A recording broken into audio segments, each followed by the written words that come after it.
My brother hugged me at my birthday. Then I heard what he told my wife, and that was the moment my whole life tilted without making a sound.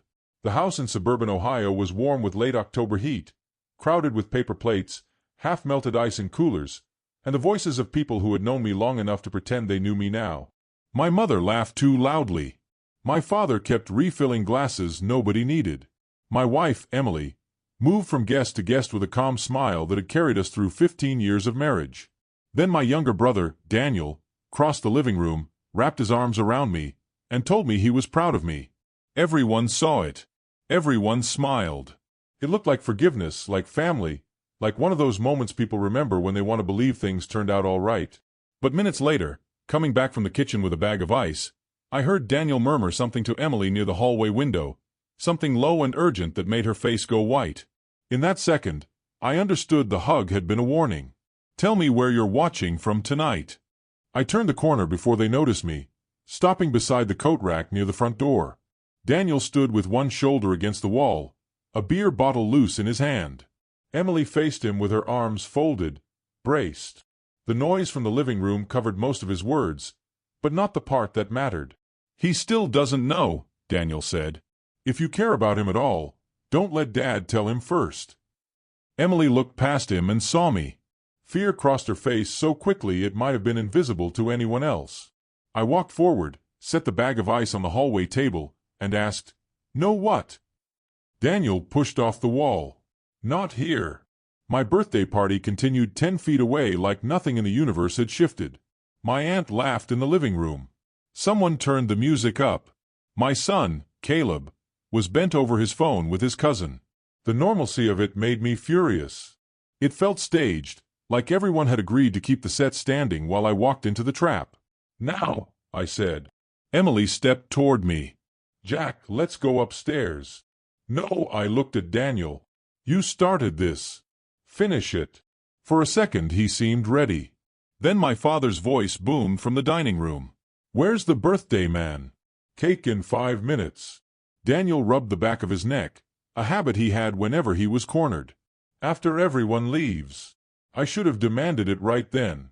Instead, I nodded and walked back into the living room with a smile so stiff my jaw hurt. Dad had spent 40 years building Mercer Industrial Supply into the kind of regional company people called solid, even when it was wobbling. We sold fasteners, tools, safety equipment, and materials to contractors across central Ohio and parts of Indiana and Kentucky. It wasn't glamorous, but it paid mortgages, covered college plans, and gave my father the reputation he prized more than money. I had spent 2 decades inside that business learning every vendor account, delivery route, and payroll crisis. I believed I understood where the weak spots were. I believed, more than anything, that my father would never gamble with my name to protect his own. Standing in that room, I realized those beliefs had been built on habit, not truth.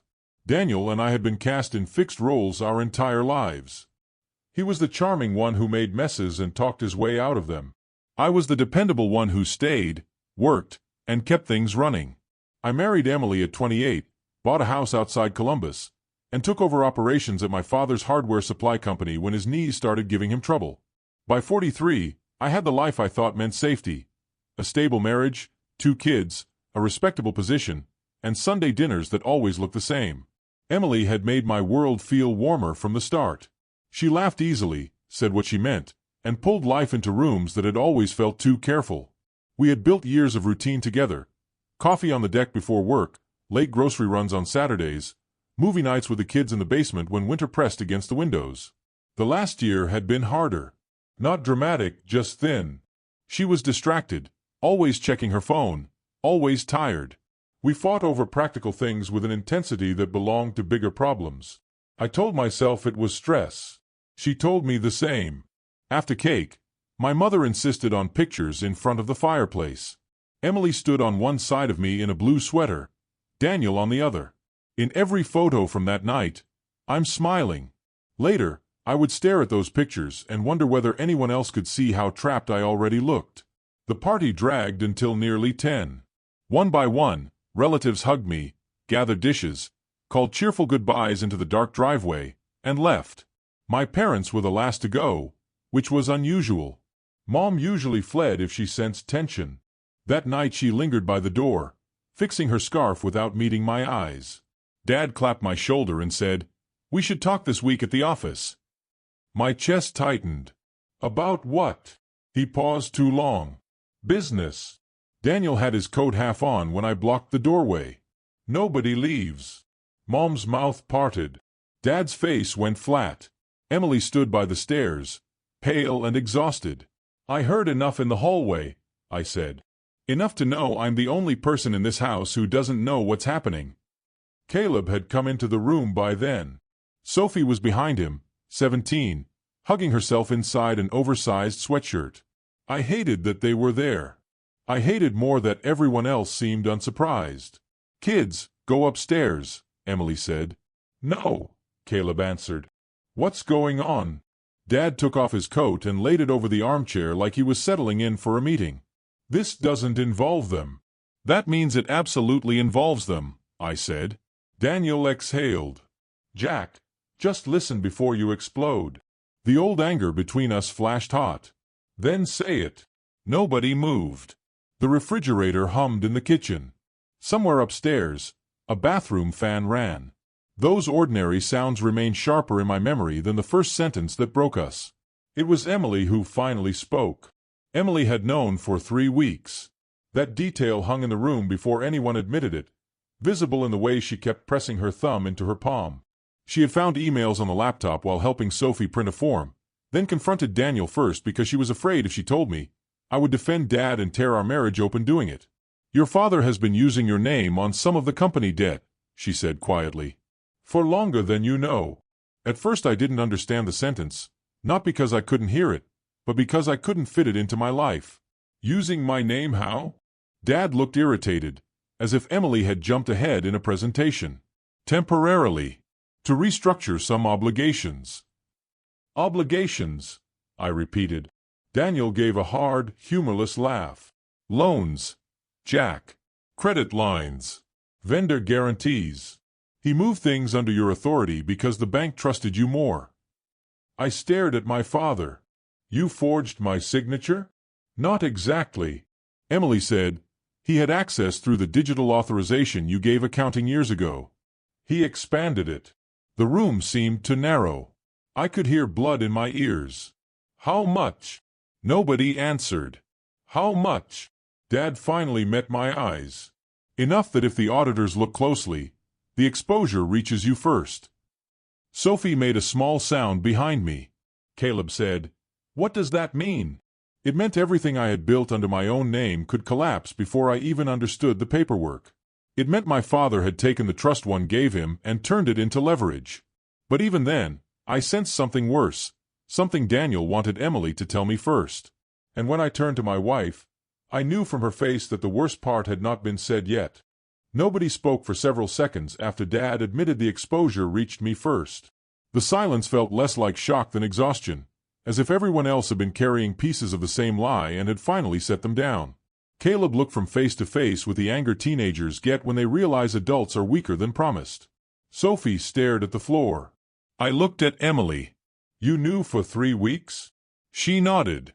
"I was trying to verify it before I told you. You let me smile for pictures. I wanted one normal evening before everything broke." Daniel muttered, "That ship sailed."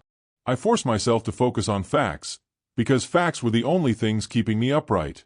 "Start at the beginning," I said. "No speeches. No protecting anybody." Dad sat in the armchair and explained the collapse in pieces.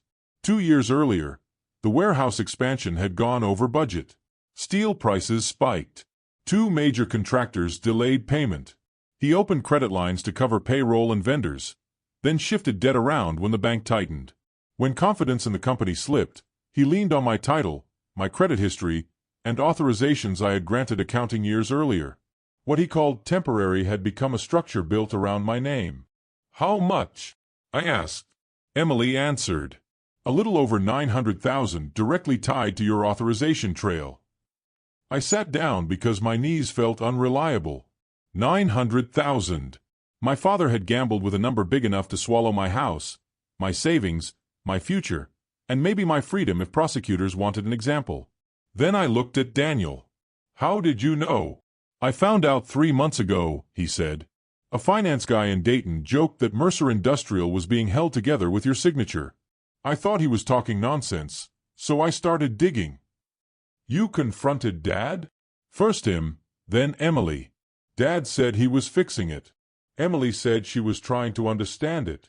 Mom finally spoke. Your father was buying time. For what? I asked. Emily closed her eyes for a second. For a sale. There had been negotiations to sell a controlling stake in the company. If buyers closed before a formal audit, some of the debt could be folded into restructuring, renegotiated, or hidden inside a transition. My father had treated the sale like a lifeboat. The part that hit harder was how clearly Emily understood the plan. You were involved, I said. She didn't deny it. He asked me to review documents in January. He said the company needed someone discreet. The room seemed to tilt again. Emily had told me she was doing remote consulting for an old colleague. That had explained the closed office door, the late calls, the sudden trips she called administrative work. I had accepted those explanations because they were convenient and because marriage, at our age, often runs on the quiet agreement not to inspect every crack. You were helping him? I asked. At first, I thought I was helping organize records for a sale, she said. When I realized there were irregularities, I tried to keep things from getting worse. A disaster you helped build. Her face tightened. I know. Sophie spoke in a small voice. Mom, did you lie to Dad every day? Emily turned toward her, but no answer came fast enough. That means yes, Sophie said. I should have sent the kids upstairs earlier. By then it felt pointless. They had already seen the shape of the truth. Their grandfather was dishonest, their grandmother knew, their uncle had tried too late, and their mother was standing in the middle of it. I asked, Is there anything else? No one answered. I looked at Daniel. Say it. He rubbed a hand over his mouth. Emily had private meetings with one of the buyers. Emily went very still. With who? I asked. Martin Keene, Daniel said. I knew the name. Private equity. Clean suit, polished smile, reputation for stripping local companies down to whatever could be resold. I had met him once in the office conference room and disliked him instantly. Emily whispered, Those meetings were about the sale. Daniel's voice hardened. Not all of them. Every suspicion I had ignored over the last year rose at once. Messages turned face down, a hotel receipt in her coat pocket, the extra care with her makeup before overnight trips, the distance in our bed that neither of us named. Were you sleeping with him? I asked. My mother whispered, Please. I didn't look at her. I looked at my wife. Emily started crying before she answered. Yes. That one word changed the temperature of the room. How long? Late spring into early summer, she said. It was a few weeks. It's over. Dad stood up. This is not relevant to the company issue. I turned on him. You brought my wife into your fraud, let her get close to the men buying your business, and you want to lecture me about relevance? I did not tell her to do that. Emily gave a harsh little laugh through tears. No. That part was me. Caleb swore and pushed away from the stairs. Sophie had gone rigid. Daniel looked sick. My mother was crying silently into one hand. The practical part of me returned again, maybe because feeling too much would have dropped me to the floor. I want every document, I said. Every email, every authorization, every banker, lawyer, and buyer involved. Tonight. Dad's face hardened. That isn't possible. Then I called the police before midnight. Mom gasped. Dad said, You would destroy us. No, I said. You already did that. Daniel nodded once. He means it. Emily stepped toward me. Please don't decide this while you're in shock. I laughed once, without humor. Shock is the only honest thing left in this house.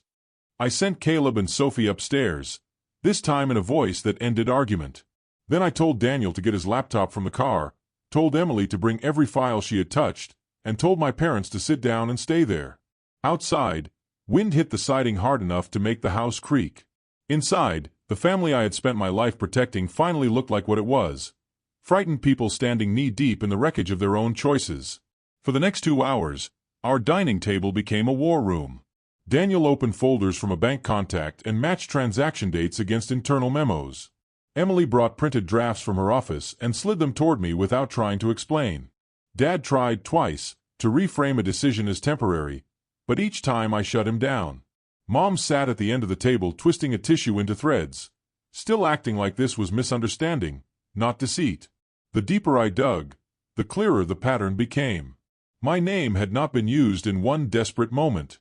It had been woven into months of decisions. And Emily had not simply discovered it late.